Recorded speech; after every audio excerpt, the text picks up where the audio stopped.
I'll try to be brief as possible and stick to the relevant events that are giving me this feeling, but the latest event happened last night, and I didn't get much sleep.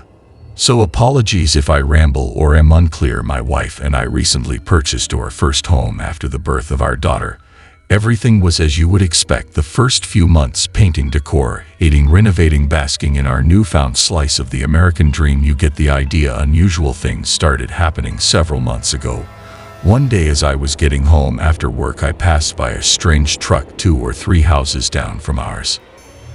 I say strange for a few reasons. We know literally everyone in our small neighborhood, and I'd never seen this truck SL person before. There's no reason for through traffic to come down our street, and the truck was driving very slowly, like put it in drive, but don't press on the gas slowly. As I pulled in the driveway, the truck flipped a U-turn and came back towards my house. Getting out of my car, the truck crawled by and the driver stared daggers at me as he passed, then sped off. I don't like to judge based on appearances, and I like to think that I don't scare easily, but something about this guy's eyes gave me a bad feeling. Obviously this was weird. I weeks either driving by slowly or parked down the block and facing our yard, but one day the truck stopped driving by, and we haven't seen it since. I sort of dismissed the whole thing as being paranoid. Then other things started happening in the past month or so. My wife and I have been hearing tapping on the windows at the front of our house at night. It's happened 2 or 3 times to each of us separately, always around 10 or 11 p.m.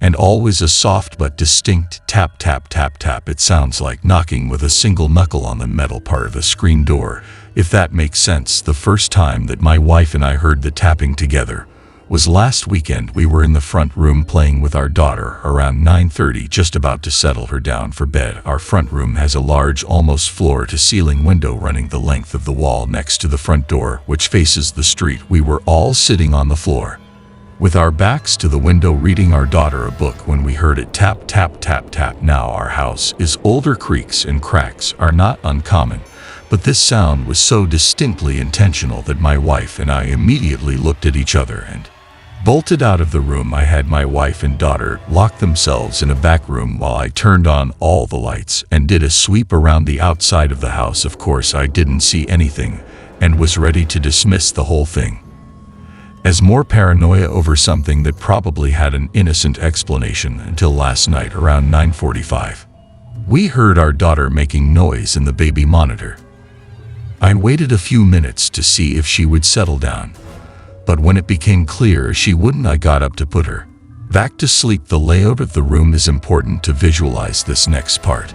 This room is on the side of our house, but the exterior wall juts out a bit in an L shape, and the corner of this L is made up of windows. If you're standing in the door to the room you're directly across from these windows in one corner, and there's a rocking chair in the other corner pointed towards the front of the house. One window faces the street, and the other faces our neighbor's house. A garden bed planted with small shrubs wraps around the outside of the house directly underneath. I was sitting in the chair getting my daughter settled down.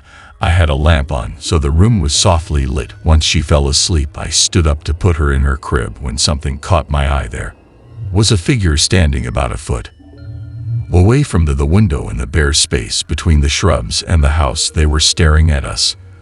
I didn't look long enough to see anything more than what appeared to be a man in a light gray hoodie standing a few feet away on the other side of the glass. Sprinting from the room, I brought my daughter back to my wife and I's bedroom, leaving her there while telling my understandably confused wife to lock the door. After turning off all the lights inside the house and turning on all the lights outside, I began moving from room to room, peering out the windows into the darkness. I couldn't see anything out of the ordinary. Whoever it was must have taken off after seeing me notice them and make a quick exit. Obviously, I had some trouble sleeping after this. I spent hours checking security cameras and going from room to room, looking out windows into the night, hoping, but also not hoping, that I would see anything that could explain what happened this morning. I went outside to the spot where the figure would have been Standing, I thought maybe there was a plant or something that I mistook for person. When I got to the spot, I realized the figure had to be standing exactly in a bare patch of ground about 2 feet in diameter directly in front of that window. Part of me is still hoping that I'm being paranoid. The mind can play tricks on you in the dark, seeing things that aren't there, especially when you're a sleep-deprived new parent. But with everything that's been happening, I can't shake the feeling that there was actually someone out there. Last night, when I was 15 years old, my family moved to a new state and into a new house. I ended up with the largest of the 3 upstairs bedrooms, one that had a bathroom attached, and interestingly enough, a door in the closet. Inside of my normal closet was a door maybe 2 by 3 feet in size. I have always loved the paranormal, and this door instantly reminded me of the one in the movie Coraline. So I was anything interesting about it and didn't give it any thought for the next few weeks. That is until one day I woke up and the small door was open. My initial thought was that maybe I had opened it and forgotten. I walked over, shut it, and went on with my day. The next morning, to find the door once again open. Now this time I knew for a fact it had been shut when I fell asleep. Trying not to read too much into it, I thought maybe it was one of my siblings trying to mess with me. That wasn't really like them to wake up in the middle of the night to prank me.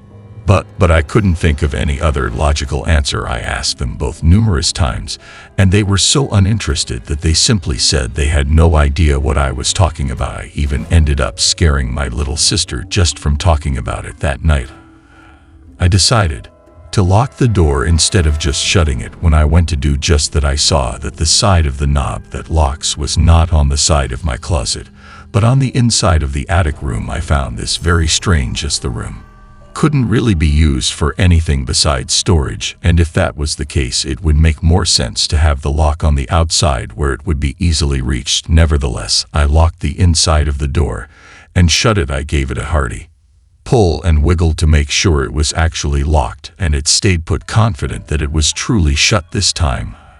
I went to bed. In the morning, the door was open. Seeing that small door in my closet wide open after locking it myself the night before was absolutely terrifying. It was at this point that I decided to tell my parents what had happened. Both of them laughed, joking that I had a ghost, and didn't believe a word I said. I was on my own. What happened next is something that I will never forget as long as I live. I'll preface this by saying I have never had sleep paralysis and have never had it since this story took place. I went to my frozen. It felt like hours, but was probably only a few seconds before the grabbed one of my scarves and tied the doorknob to the shelf on my closet so that it cannot be opened at all. Thankfully, this worked. I moved out of that house 3 years later, but my little sister moved into that room after I moved out. My parents and sister moved in out of that house a month ago, and up until the day they left, that scarf never left that door. I have never had sleep paralysis before. I don't know if that's what I experienced, but it never happened when the door was shut about a month ago.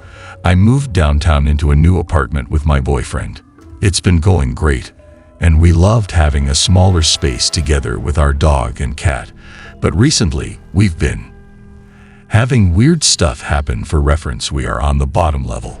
A few weeks ago, after work, I was sitting on my couch waiting for my boyfriend to get home when I heard my front door slightly open. At the time, I wasn't locking it so my boyfriend could just walk in without direction. When he saw me weird, I didn't tell my boyfriend because honestly I thought nothing of it. Fast forward just few days later, I was sitting on my couch playing with my Switch, and I heard a noise from our back door that I'm sitting a few feet away from. All of a sudden, someone ripped open our screen door and grabbed the glass sliding door handle to open it, but they ran away when I yelled what had happened so fast, and I was so shocked I didn't see what